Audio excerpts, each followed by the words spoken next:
Pada undangan dari media, juga masyarakat, puji dan syukur kita panjatkan kepada Allah. Alhamdulillah pada pagi ini kita dapat berkumpul di sekretariat Panwasa Ramadan ini dalam kegiatan press release pengawasan masa kampanye. Salawat dan salam mudah-mudahan atas Tuhan yang kita yang dengan besar, salam para keluarganya, para sahabatnya, para pengikutnya dan musuh kita semua. Bapak Ibu yang hormati, pertama-tama pada kami ucapkan terima kasih atas kehadirannya di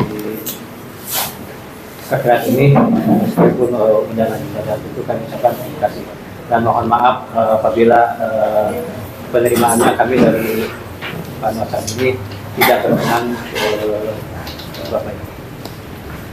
Bapak Ibu yang hormati, pada kesempatan ini seperti kita tahu bahwa pemilihan umum tahun 2004 sudah waktunya yang akan dilaksanakan pada tanggal 14 Februari itu hampir tinggal beberapa hari lagi ya, 22 bulan. Dan hari ini mungkin kemarin dari tanggal 28 kita telah memasuki masa kampanye ya, masa kampanye pemasangan APK alat seragam kampanye. Dan alhamdulillah untuk di Kecamatan Wado ini dan untuk kegiatan kampanye telah disiapkan tempat zonasi tempat untuk kegiatan kampanye. Untuk kampanye secara apa ya? Tatap umum ya, kampanye umum di Kecamatan Wado telah menyiapkan 3 tempat. Yang pertama di Lapang Desa Sukajadi, yang kedua di Lapang Desa Cibungkal, dan yang ketiga di Lapang Desa Ganesi. Kemudian untuk pemasangan alat peraga APK ada di 27 titik, di 10 desa, itu kami dengan para depan pasang ini siap siaga untuk mengawasi setiap tahapan pemilu termasuk sekarang pengawasan. Bapak Ibu sekalian, kemudian kami sebagai pembuka, kemudian nanti secara keseluruhan akan disampaikan oleh Pak Ketua Panwasam yang akan disampaikan oleh Pak Gubernur. Begitu waktu dan tempat kami persilakan Pak Ketua untuk menyampaikan kegiatan atau kesiapan Panwasam dalam melaksanakan kegiatan pengawasan pemilu di tahun 2004.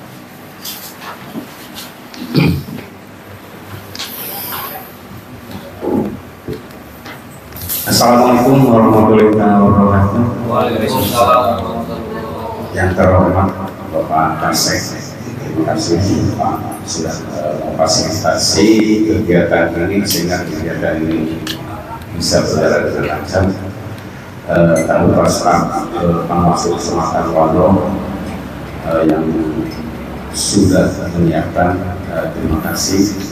Kemudian rekan kami juga saya perkenalkan, kami dari jajaran komisioner sebelah kanan saya ini Bapak Jajar dari Yulianto, kemudian yang sebelah kiri saya itu Pak Cecep Surya. Puji dan syukur sudah panjatkan lagi bahwa pada hari ini Kamis tanggal 7 kita dapat bertatap muka dalam kegiatan press release, di mana press release ini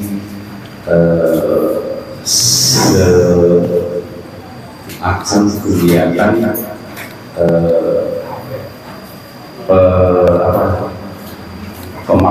pemaparan kegiatan kami Panwaslu Sumatera dalam kegiatan pemilu tahun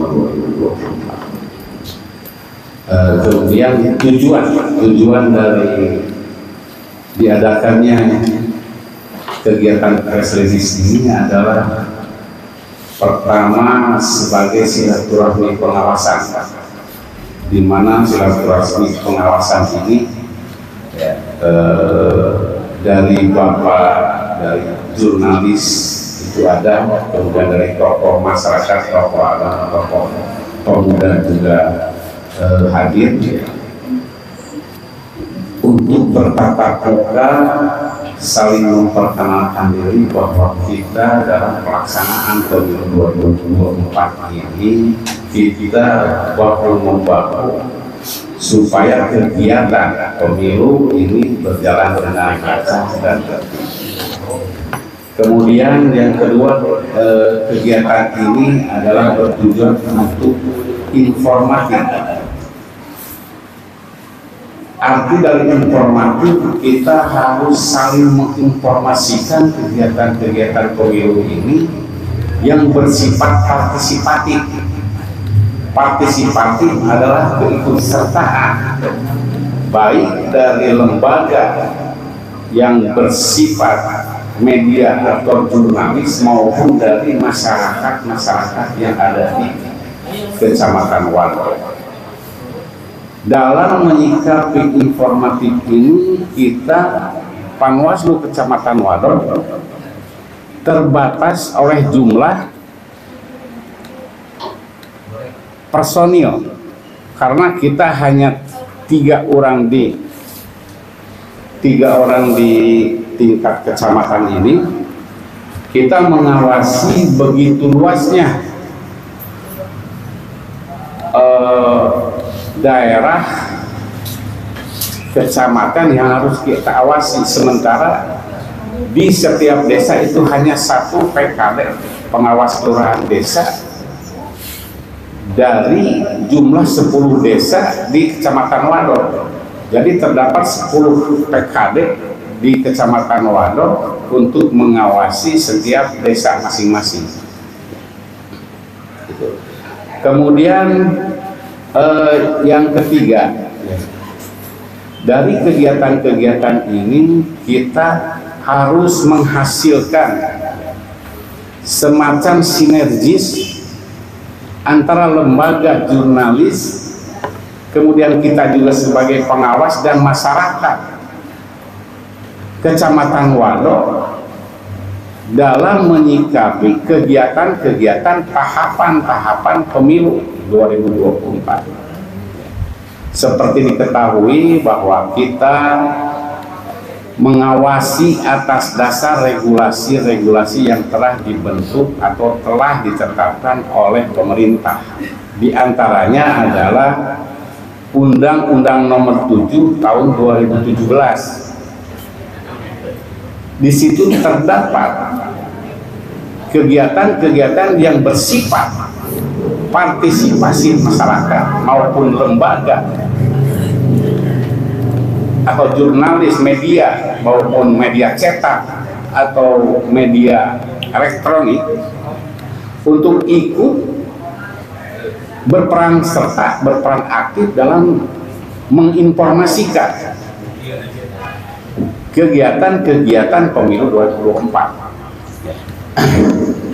Dan selanjutnya dari Undang-Undang Nomor 7 itu, di mana ditetapkan di situ adalah 3 lembaga, Pak.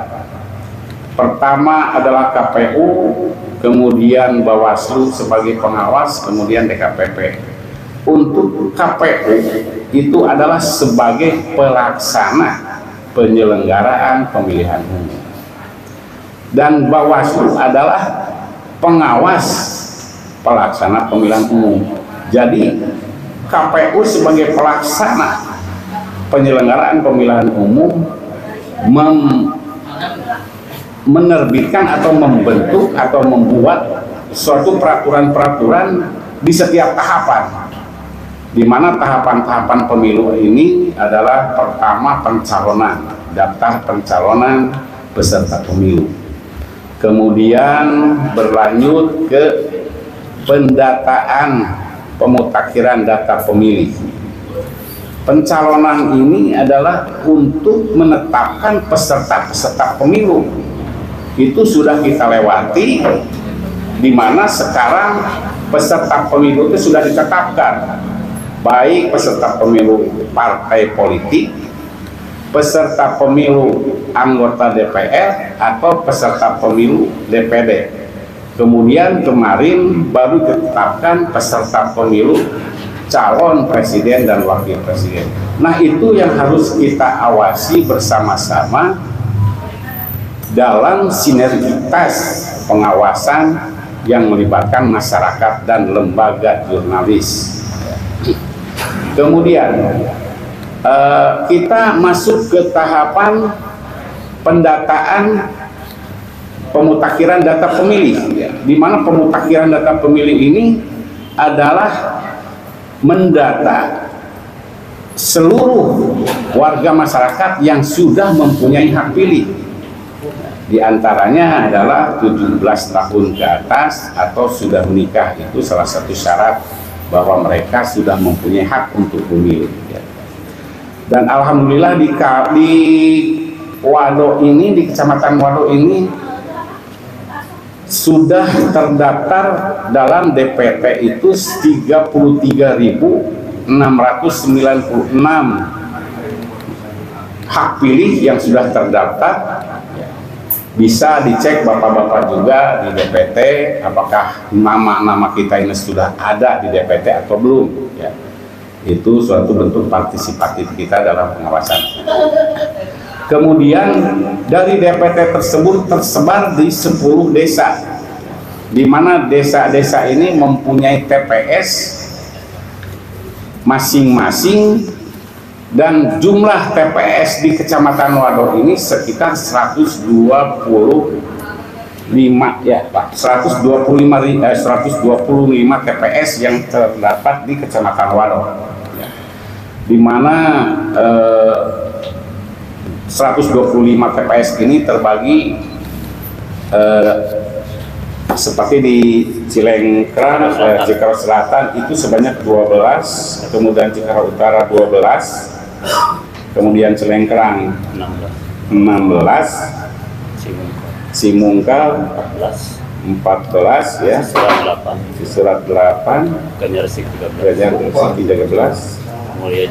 Mulia Jaya 9, Sukajadi 16, Sukapuran 8 ya, Wado 17. Nah, seluruhnya jumlahnya 125 TPS. Di mana 125 TPS ini kita selaku warga masyarakat Kecamatan Wado harus juga berperan dalam pengawasan, Pak. Apabila misalkan seperti ini, apabila ada tetangga kita yang sudah berumur 17 tahun, kemudian sudah menikah atau sudah pernah menikah, ya, belum terdaftar, kita usulkan.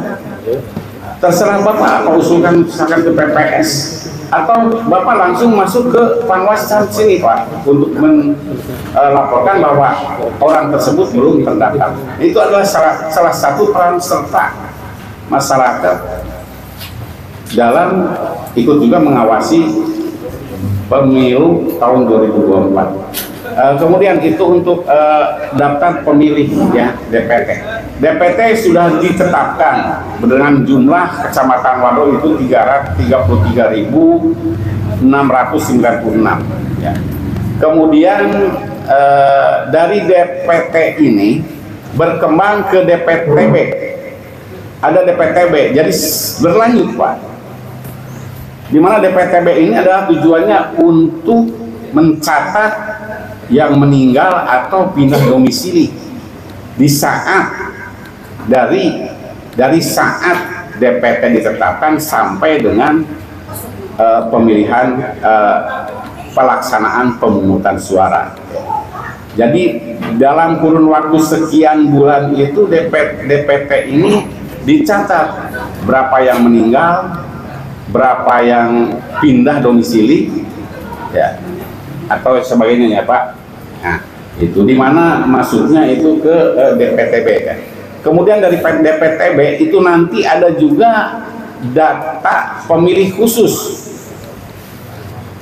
Itu biasanya di saat dilakukan pemungutan suara, ada DPK, di mana DPK ini adalah tujuannya untuk mengcover masyarakat atau warga yang belum terdapat di DPT, tetapi mereka mempunyai KTP. Ya, jadi orang yang belum terdaftar tetapi mereka mempunyai KTP di tempat di mana domisili mereka ada, itu wajib atau berhak untuk mendaftarkan surat suara atau ikut mencoblos. Nah, dari tahapan-tahapan yang dua itu kita juga masuk ke tahapan kampanye, Pak, di mana kampanye ini mulai dari tanggal 28 ya, tanggal 28 kemarin November itu selama 75 hari sampai tanggal 10 Februari 2024 itu adalah tahapan kampanye, di mana tahapan kampanye ini adalah suatu bentuk kegiatan yang dilaksanakan oleh peserta pemilu atau pihak-pihak lain yang ditunjuk oleh peserta pemilu untuk menyampaikan visi dan misi program atau citra diri dari peserta pemilu tersebut. Nah, dalam pelaksanaan kampanye, Pak, ini perlu Bapak-bapak ketahui ya. Dalam pelaksanaan kampanye itu terdapat beberapa metode kampanye yang harus kita pahami. Di antaranya pertemuan terbatas. Apa itu pertemuan terbatas? Pertemuan terbatas adalah kegiatan kampanye yang dilakukan oleh peserta kampanye ya, di tempat atau ruangan tertutup dengan jumlah kapasitas 1000 atau menyesuaikan tempat posisi tempat kampanye tersebut berada. Misalkan di satu rumah ya, di dalam rumah, kemudian rumah tersebut hanya mencakup 80 orang atau 50 orang ya. Jadi tidak boleh lebih atau tidak boleh atau tidak sampai meluas keluar ya, di dalam ruangan atau di dalam gedung. Kemudian dalam pelaksanaannya peserta pemilu ini harus jelas pemberitahuan dulu ke Polres atau ke kepolisian sesuai dengan jenjangnya. Kalau jenjang skupnya misalkan kita di kecamatan, itu cukup dengan pemberitahuan ke Polres atau ke Polsek si peserta pemilu dengan tembusan ke Bawaslu, atau jenjangnya di skup kecamatan itu adalah Panwaslu kecamatan, kemudian juga ke PPK untuk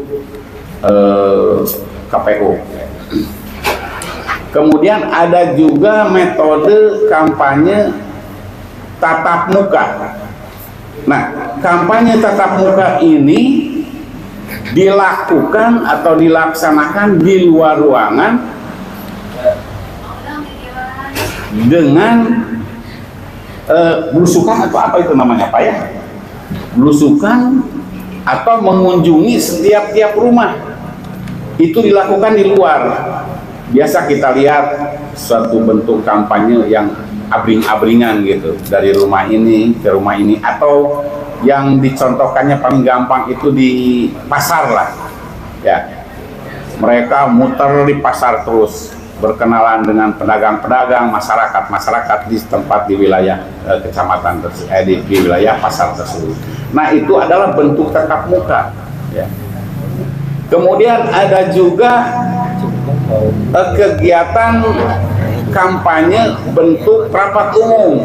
Nah, kalau bentuk rapat umum itu menurut jadwal yang sudah ditetapkan itu adalah 21 hari sebelum hari H ya. Sebelum masa tenang ya Pak, sebelum masa tenang ya, 21 hari sebelum masa tenang itu dilakukannya di lapangan-lapangan yang sudah ditetapkan karena kampanye rapat umum ini ya skupnya luas. Apabila yang melakukan atau mengadakan rapat kampanye ini misalkan DPRD provinsi, jelas yang hadirnya pun kalau di kita mungkin TMS, SMS ya, Sumedang, Majalengka, Subang, itu pasti mereka hadir dalam kegiatan tersebut. Apalagi kalau misalkan kegiatan tersebut skupnya calon presiden dan wakil presiden, Pak. Itu se-Indonesia bisa hadir di lapangan tersebut. Ya. Nah, untuk menyikapi hal-hal tersebut kita harus tetap waspada karena emang tugas kita melakukan pengawasan seluruh tahapan kampanye. Kemudian kegiatan kampanye penyebaran bahan kampanye. Kegiatan kampanye dengan melakukan penyebaran bahan kampanye. Lantas bahan kampanye itu apa, Pak? Seperti stiker, ya, kemudian kaos, kemudian kerudung, kemudian pamflet, ya, pamflet, alat makan minum dan lain sebagainya disebar-sebarkan. Nah, itu adalah kampanye dalam bentuk penyebaran bahan kampanye. Kemudian ada pemasangan alat peraga kampanye. Nah, ini kampanye yang paling berat untuk kita, Pak, karena pemasangan alat peraga kampanye ini kadang-kadang sebelum masuk ke tahapan kampanye mereka sudah melakukan penyebaran pemasangan alat peraga kampanye, ya. Dimana belum waktunya kita masuk ke ranah kampanye mereka sudah memasang alat peraga kampanye, yang akhirnya kita sendiri dari Panwaslu itu kan untuk memberikan pencerahan kepada mereka untuk membereskan dan membersihkan atau menertibkan APK-APK tersebut sebelum masuk ke ranah kampanye. Nah, begitu masuk ke ranah kampanye, ke tahapan kampanye, baru mereka sah untuk melakukan pemasangan APK karena sudah waktunya untuk memasang APK dengan catatan zonasi yang sudah ditetapkan oleh KPU. Jadi KPU menetapkan zonasi mana saja misalkan di suatu desa yang bisa untuk dipasang kampanye, dipasang bahan kampanye, ya. Kemudian ada juga kegiatan-kegiatan lain, Pak, kampanye dalam bentuk kegiatan lain, artinya kegiatan-kegiatan seperti pentas seni, kegiatan event-event olahraga atau bazar, ya, itu juga termasuk bentuk-bentuk kampanye dalam bentuk kampanye lain-lain, gitu. Setelah tahapan kampanye yang sekarang sedang berjalan, itu bisa beririsan kita dengan kegiatan logistik khususnya untuk Panwaslu Kecamatan Wado, di mana kita juga harus ikut mengawasi kegiatan-kegiatan logistik yang akan dilakukan oleh KPU mendistribusikan ke masing-masing kecamatan atau ke PPK. Kita juga sekarang sedang mengawasi proses pendistribusian, di mana pendistribusian sekarang masih di Sumedang, tetapi di skup kecamatan kita sudah menetapkan gedung untuk logistik ini ditetapkan, di mana gedung ini harus mencukupi areanya itu jangan sampai kurang, kemudian juga aman, artinya aman, tidak ada kebocoran atau kunci-kuncinya juga harus kuat karena kegiatan logistik ini harus betul-betul aman. Nah, untuk itu mungkin dari saya sekian aja dulu, dan proses-proses yang lain atau keterangan-keterangan yang lain mungkin nanti disampaikan oleh rekan-rekan kami di jajaran komisioner. Terima kasih. Wassalamualaikum warahmatullahi wabarakatuh. Waalaikumsalam.